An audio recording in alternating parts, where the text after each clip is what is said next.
সুধাকে বাড়ি থেকে ধাক্কা দিয়ে বের করে দরজা বন্ধ করে দিল তরিতা। তো সুধা অনেক চেষ্টা করে ঠাম্মি সহ সবাইকে এক করে বোঝানোর, কিন্তু তাতে কোনো লাভ হয় না। উল্টে কানন দেবী, জ্যোৎস্না ও তরিতাকে বলে দেয় তারা যেন সুধাকে বাড়ি থেকে বের করে দেয়।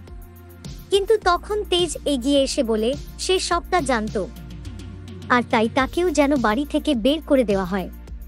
এটা শুনেই কানন দেবী চমকে যায়, অসুস্থ হয়ে পড়ে এবং সে নিজের ঘরে ঢুকে দরজা বন্ধ করে দেয়।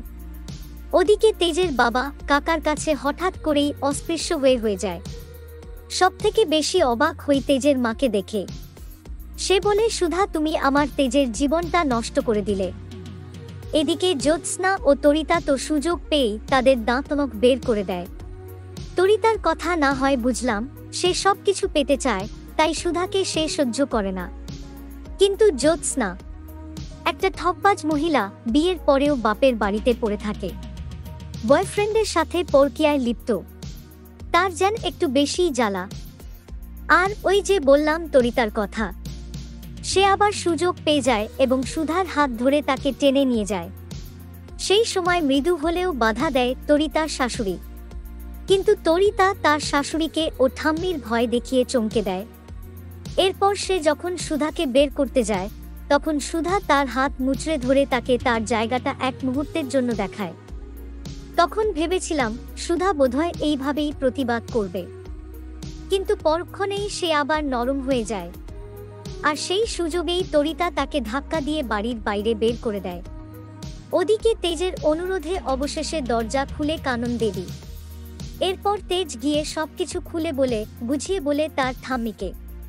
কিন্তু সে গুড়ে বালি, তিনি তার জেদ ধরেই বসে থাকেন। কানন দেবী বলেন, দাদুভাই, তোমাকে সুধাকে ভুলতেই হবে।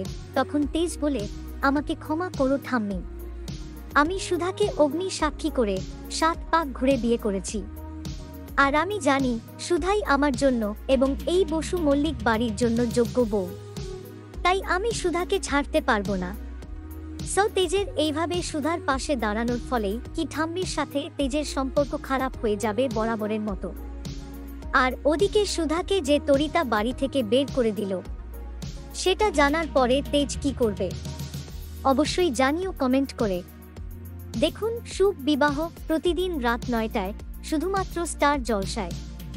এইরকম সমস্ত আপডেট সবার আগে পেতে অবশ্যই আমাদের চ্যানেলটি সাবস্ক্রাইব করে নিও।